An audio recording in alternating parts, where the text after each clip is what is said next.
Chuck Berry told Jimi Hendrix that rock and roll was mathematics, not chaos. What happened next changed how the father of rock and roll saw his own legacy. Summer 1967, Detroit. The Grande Ballroom was hosting a multi-act festival, one of those weekend events where different generations of rock musicians shared the same backstage, the same green room, the same cramped hallways that smelled of cigarettes and cheap beer. The venue was a converted ballroom on Grand River Avenue. By 1967, it had become ground zero for Detroit's rock scene, where the old guard and the new wave collided. The afternoon heat was oppressive. No air conditioning, just industrial fans pushing hot air around.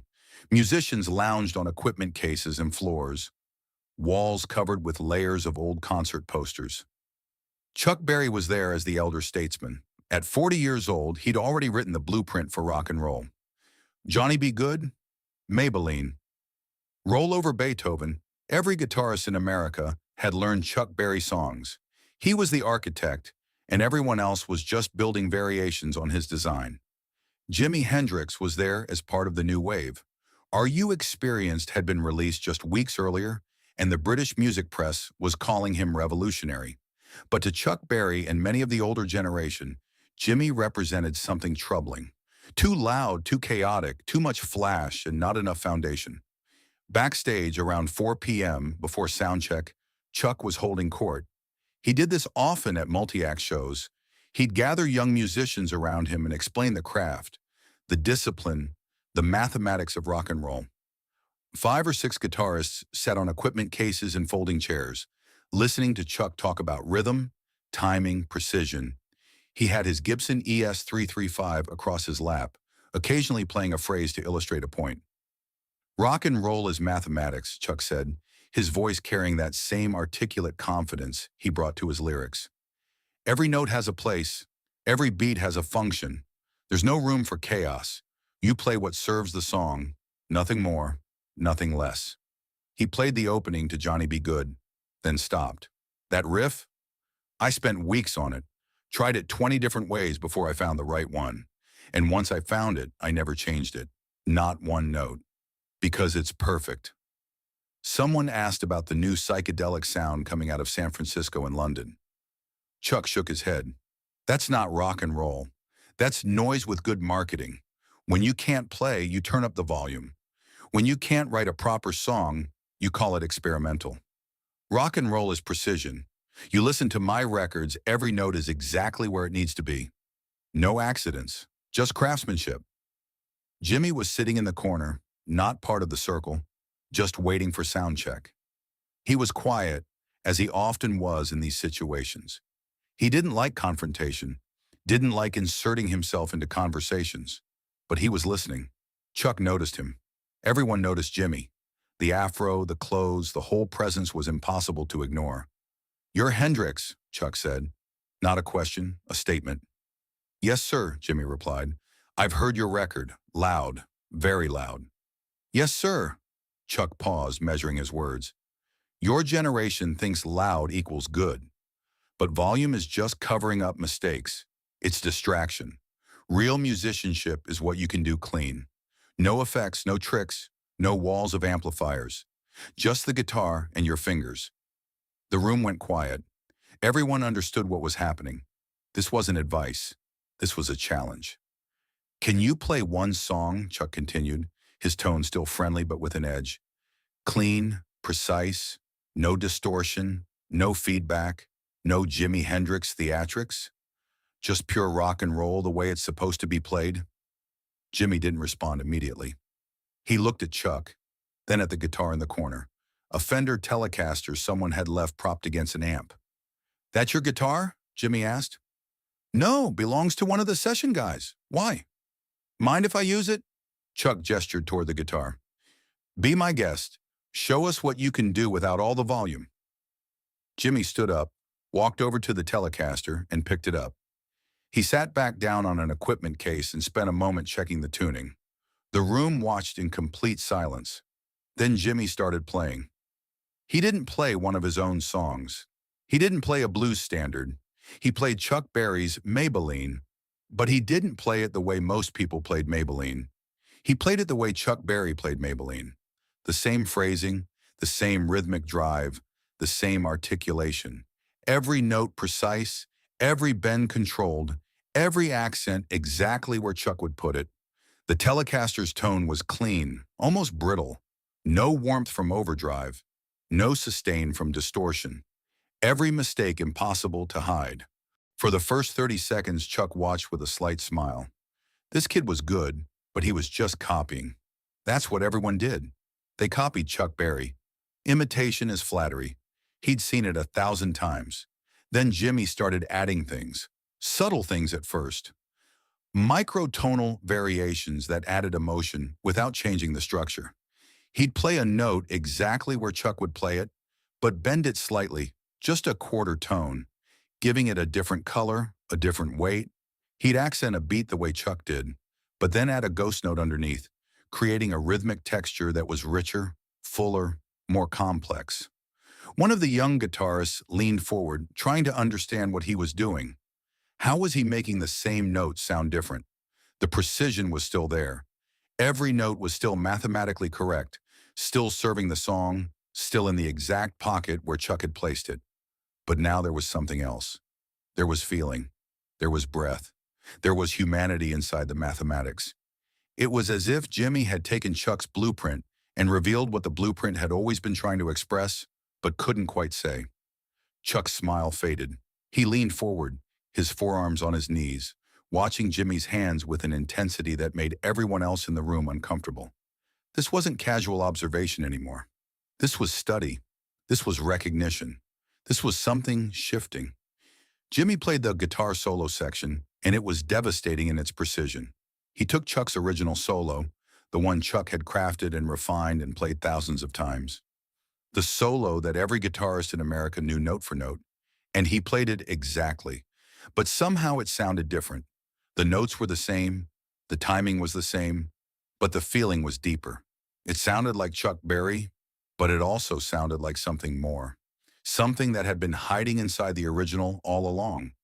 Like someone had taken Chuck's blueprint and shown him what the building could be if the builder understood not just the measurements, but the purpose. The young guitarists in the room were transfixed. This wasn't loud. This wasn't distortion or feedback. This was pure technique, pure musicianship, and it was beyond anything they'd ever heard. Jimmy finished the song. The last note rang out clean and perfect. There was silence. Then one of the session musicians started clapping, slowly. Others joined, but Chuck didn't move. He sat perfectly still, staring at the Telecaster in Jimmy's hands. "Where did you learn that?" Chuck finally asked, his voice quieter than before. "From you," Jimmy said. "I grew up listening to your records. Wore them out. My father played them constantly. I learned every note, every rhythm, every accent. You were the first guitarist I ever really studied." Chuck stood up. He walked over to where his own guitar case was sitting and opened it. He looked at his Gibson ES-335, the guitar he'd played for over a decade, the guitar that had created the sound of rock and roll, the instrument that had written the songs that defined a generation.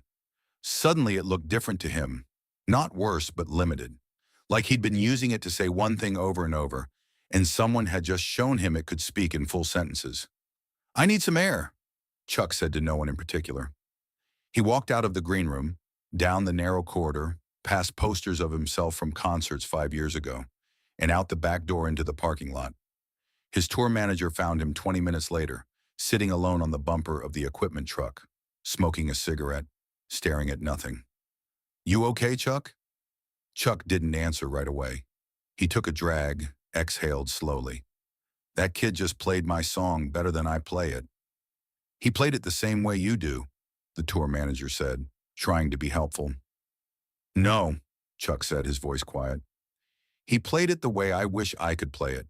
He took my precision and added something I never figured out how to add. He made it feel free.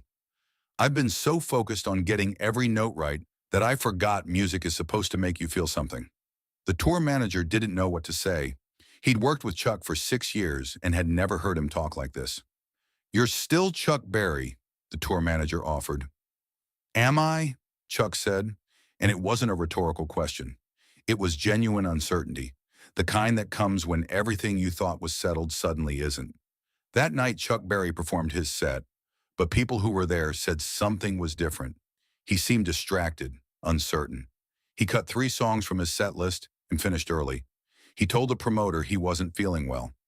After the festival, Chuck went home to Missouri and didn't perform for 3 weeks. His wife asked what was wrong. He told her he needed to rethink some things. Over the next months, Chuck's playing changed. It was subtle, but musicians noticed. There was more breath in his phrasing, more space between notes, more emotion in his bends. He never became Jimi Hendrix. He remained Chuck Berry, but he'd incorporated something from that backstage moment. Chuck and Jimi crossed paths a few more times over the next couple of years. They were never close friends, but there was mutual respect. Jimi would always address Chuck as Mr. Berry, which Chuck appreciated. Chuck stopped criticizing the new generation of loud guitarists. When journalists asked him about psychedelic rock, he'd say, different approaches for different times. When Jimi died in September 1970, Chuck was asked to comment for a magazine article. He declined to give a formal interview, but he did say this. He was more talented than people knew. He could play anything. Most people heard the volume. I heard the precision underneath. In 1980, in a rare interview for Guitar Player magazine, Chuck was asked about his influences and who had influenced him. Influenced me? Chuck said. I influenced everyone. That's what they say. But there was this one afternoon in Detroit backstage, and a kid showed me that I'd been thinking too small. I'd built the foundation, but I'd been so proud of the foundation that I never considered what kind of building you could put on top of it. Who was the kid? The interviewer asked. Jimi Hendrix. He played one of my songs on a borrowed guitar in a green room, and he showed me that precision and emotion aren't opposites. They're supposed to work together. I'd spent 20 years perfecting the mathematics. He showed me the mathematics were just the beginning. Did it bother you? Chuck thought for a moment. At first, yes. Your ego takes a hit when someone half your age shows you something you should have already known. But then it becomes something else. It becomes respect. And then, if you're honest with yourself, it becomes gratitude. For what? For showing me I still had things to learn. For reminding me that mastery isn't a destination. And for doing it with respect, without making me feel small. Jimi could have humiliated me that day. Instead, he honored me by showing me what my own music could become. The story of that Detroit afternoon became part of rock and roll folklore, though the details were often wrong in the retelling. Some versions had Chuck and Jimi playing together on stage. Some had Chuck storming out in anger. Some had a shouting match. The truth was quieter, more devastating, more human. Chuck Berry challenged Jimi Hendrix to prove himself without the volume and the effects. Jimi responded by playing Chuck's own song with such precision and feeling that Chuck questioned everything he thought he knew about his own music. And both men walked away changed. Chuck with a humbler understanding of his craft, Jimi with a deeper appreciation for the foundations he'd built his revolution on. In the end, it wasn't about who was better. It was about what happens when mastery meets mastery, when precision meets emotion, when the architect meets the builder who understands what the blueprint was always trying to say.